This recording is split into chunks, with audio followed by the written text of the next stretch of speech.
I don't know if you saw this. This was kind of making the rounds a little bit. This Unity China editor. Did you see anything on this at all? No, and it didn't load much when I saw the link. Yeah, so the link that I put you like actually brings you to like the Unity China website. So I don't know if there's some like country blocking or something that you have going on there. Oh, and I hope that Maybe. just didn't. Yeah, we got to retranslate this page here. So, anyways, Unity has kind of had like a China branch for a couple of years now.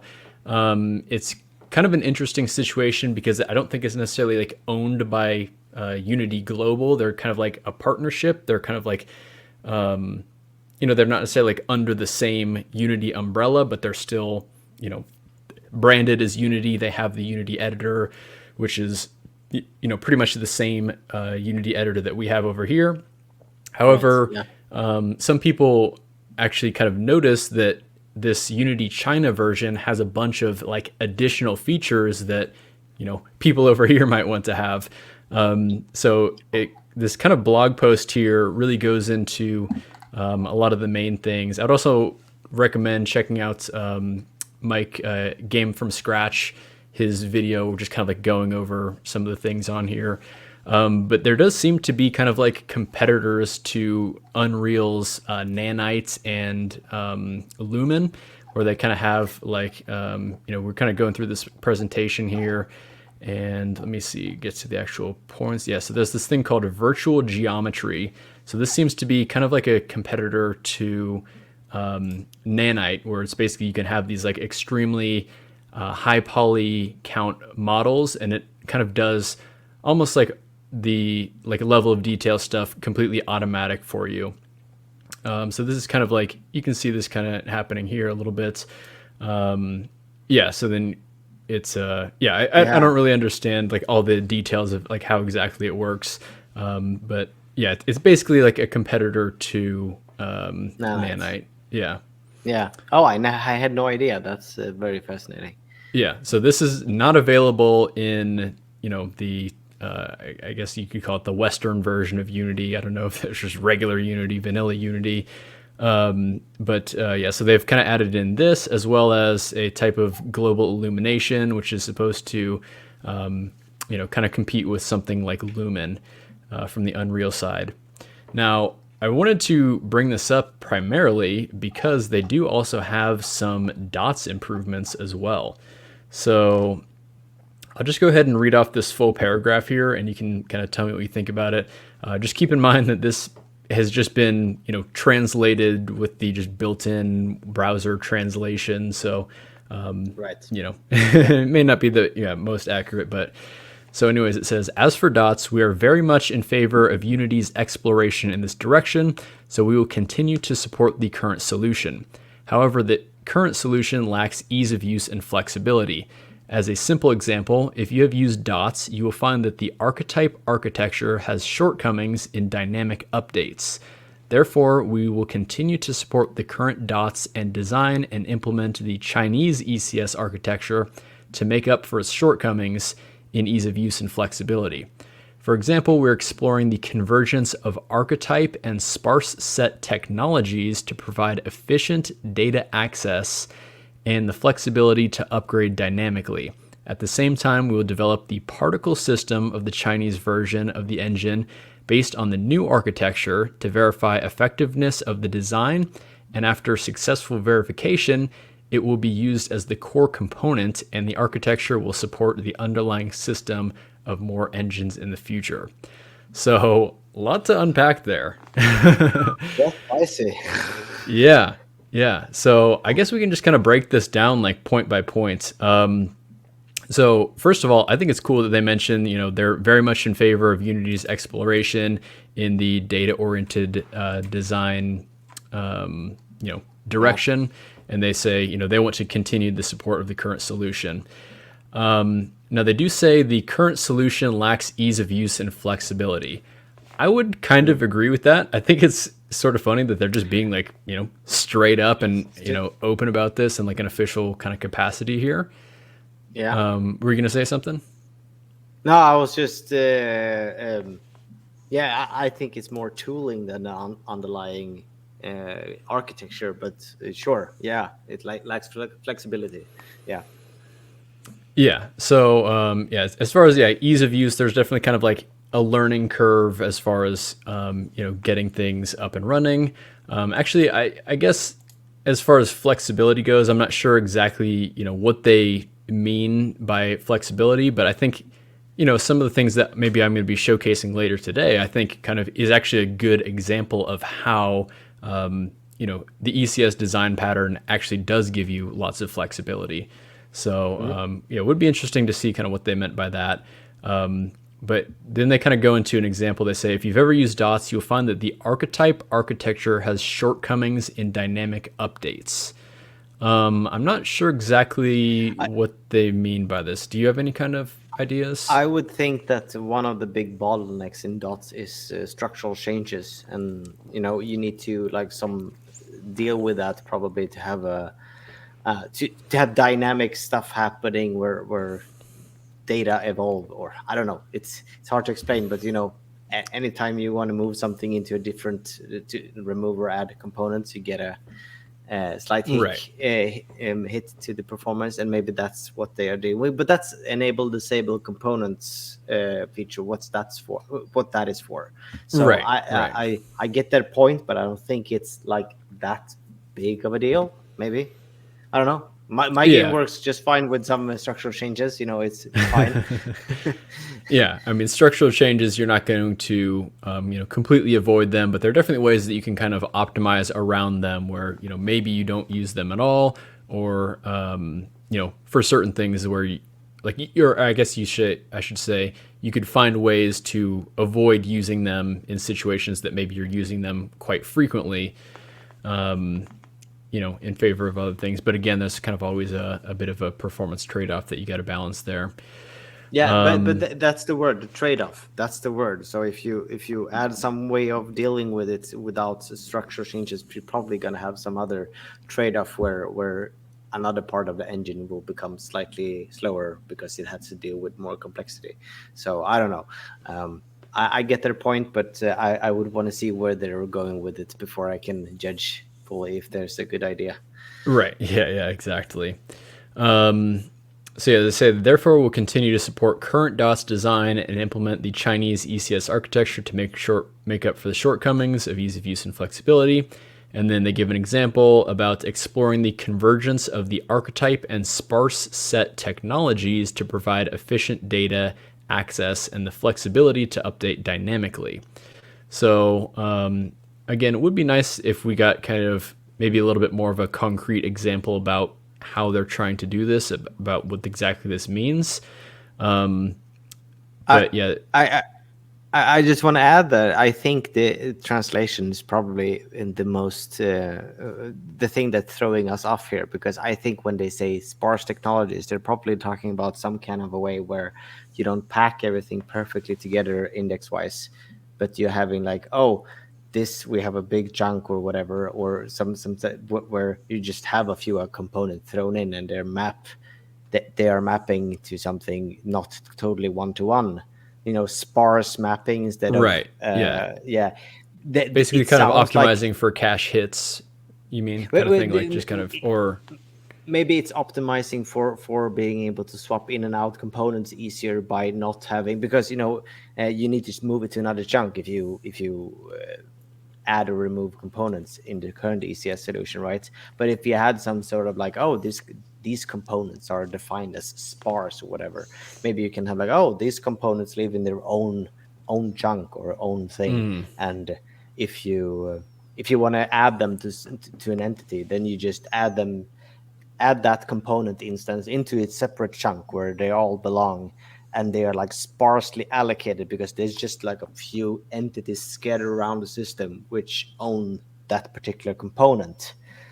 So all of those components are just shoved into a specific point, but it's not that word. Sorry, not continuous. contiguous, It, contiguous. contiguous. Yeah, contiguous. It's not contiguous. It's just like basically just pointers into a chunk of all of this specific component. So the components in its context are sparsely mapped back to random entities, and that way you can maybe remove and add components freely without having to move out entities out of chunks, because you can, oh, we have a specific chunk, a specific component which do not live in the chunk itself. It lives outside, so it's sparsely allocated towards spread out entities, whoever needs to have one of these components. And maybe that's what they're talking about, sparse, because this is a slight architectural change, difference between sparsely allocated stuff versus contiguous allocated stuff.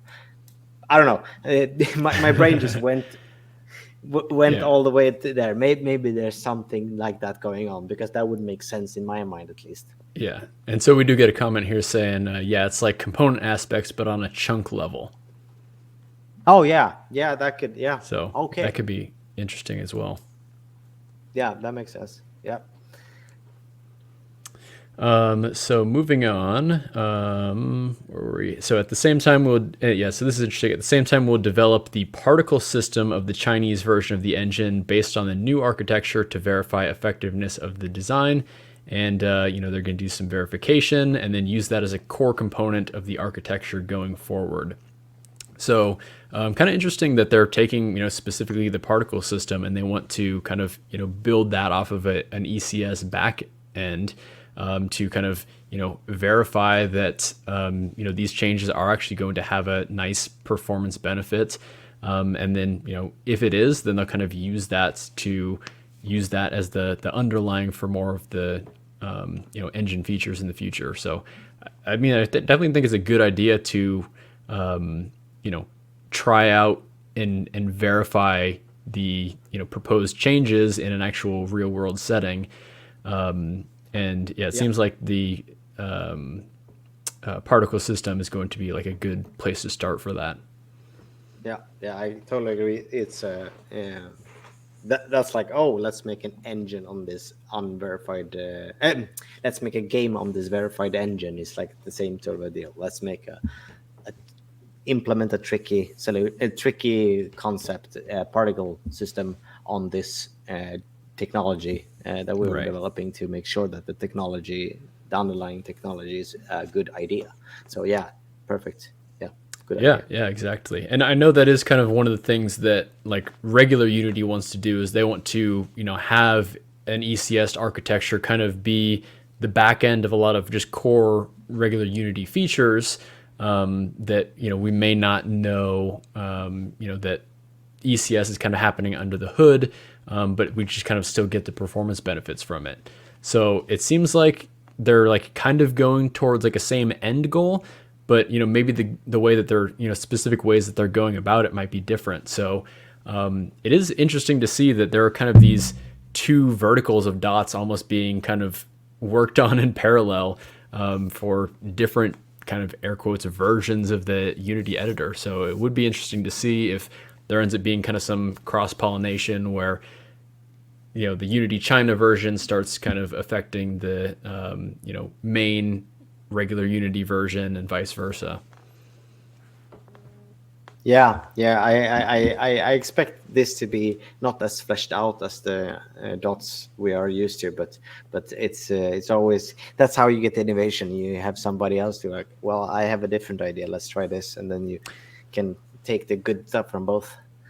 Well, I think my interpretation of it is that it's kind of like built off of what like regular Unity dots is right now, but they're kind of trying their own, changes to the package to, affect some of the underlying technologies about how it works and everything.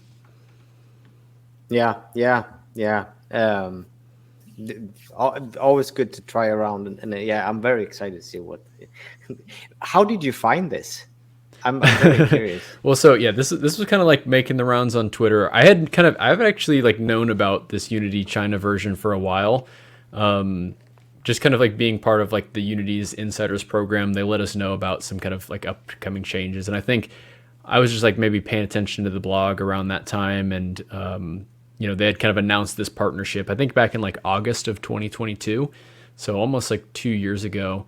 And I actually had worked on a client project a while back where they were using a China specific version of the editor, but it was before this kind of like separate partnership. So it was still like basically the same version of the Unity editor, but I think there was like some slight difference in like, you know how like the Unity editor is like, you know, 2022.1.1 F1. Like I think it was like a like .cn1 or something like that. Okay. But it was like Yeah, the yeah, yeah. same version of the editor. Like I still used the regular Unity to work on the project, and like the code compiled exactly the same and everything. But yeah, I think someone like just a couple days ago kind of like posted this on Twitter because they saw that, you know, Unity China put out this whole post and they're saying like, oh, you know, we have this new version of the editor that includes, you know, global illumination and this crazy like, you know, automatic LOD type stuff. Yeah. And so yeah, then it kind of got people digging into some of the stuff that was going on there. But All right. Makes yeah, sense. Well, so we got let's Danny in the hope it's. chat saying he's enjoying your Yeah, lighting. I don't know. I Is that an LED light? no, it's like a halogen light, if Oh, that's okay. the word you use. It feels like it's. Yeah, it's probably because it's just not bright enough. So my webcam is like finding the right update rate to get me bright enough. Gotcha. And if I had it brighter, it would probably be fine. But yeah, I think I will have to have it like this. I don't know. Yeah, at Yeah, least you're I not hope just it's like in like fine. a dark room against like the brick wall. Like, are you kidnapped right now? Yeah, yeah, yeah. Do I have you Uh, locked in my basement? yeah, it's well, it's a brick wall, but we're not in a basement. At least this Yeah. is No, I was gonna say it first looks first good. floor. Yeah, So yeah, this is an interesting one. I don't see how the particle system would involve lots of structural changes that could be validated against the different architecture. Yeah, that is a good point, right? I yeah, mean, I was kind yeah. of I thinking that as I very was much reading agree. it. It's like what kind of like major structural changes would you have in a particle system, right? Yeah, I think like validating a tech like this through a particle system is a good idea, but specifically the dynamic thing that they were complaining The about things that they with were, yeah, the specifically saying. Yeah. yeah, that doesn't really matter for a particle system, just as wine games. I don't know how to pronounce them. I think he says WAYN. Wayne. I think he says Wayne Wayne. game. Yeah, yeah, yeah. Yeah. Of course. Yeah. I just remember now when you said it. Yeah, good point. I don't think that really matters. So we'll see what happens. Maybe they have a new, very very innovative way to do the particle system, which requires a lot of dynamic changes. Who knows? And then, yeah, so Danny, of course, is one of the developers in Unity Dots under the, you know, regular version of Unity Dots. So interested that he was surprised to learn about the different Dots version as well. So yeah, sounds like this has been completely developed, you know, on their own with sounds like pretty much no contact from Unity, unless like, you know, they had been in contact with some of like, you know, maybe Danny's managers or something like that. But yeah, it seems Yeah. like they're just kind of going rogue on their own.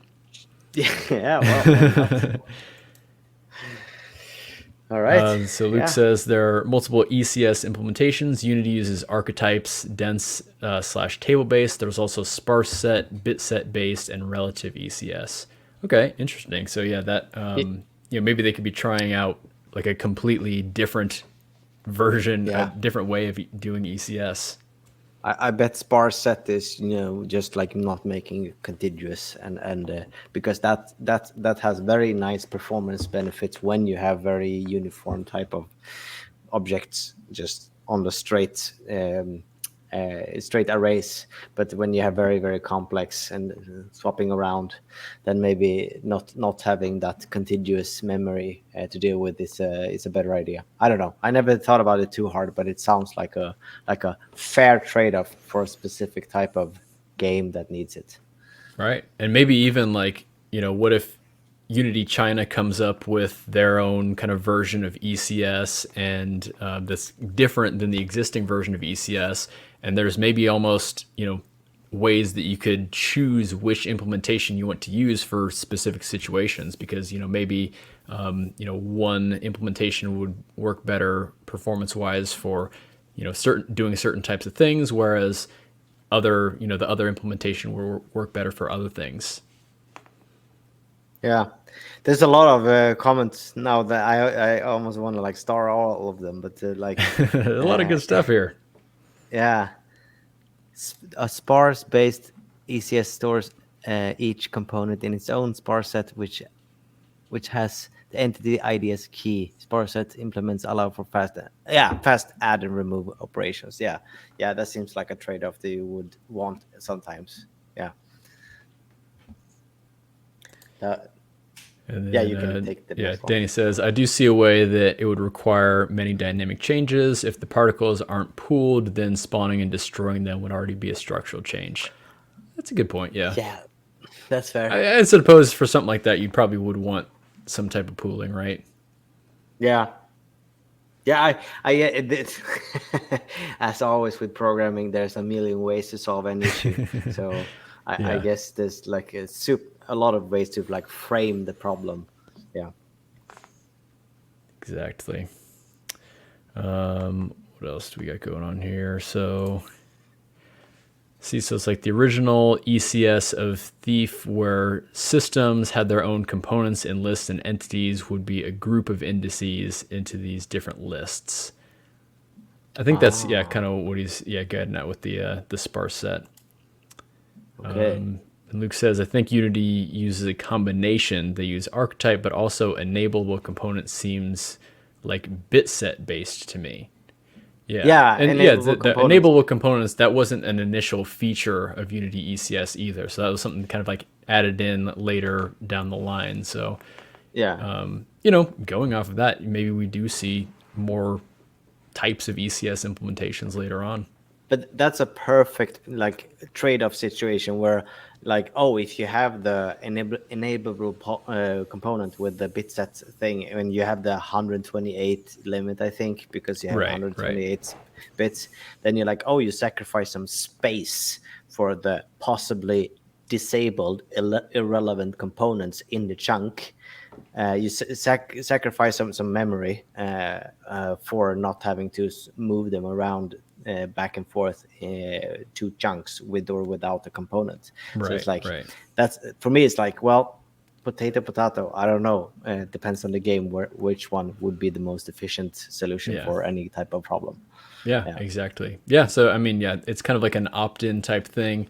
Although the only unfortunate thing is that 128 entity limit is not an opt-in thing. So even if you're not using enableable components, you're still hard capped at 128 entities per chunk.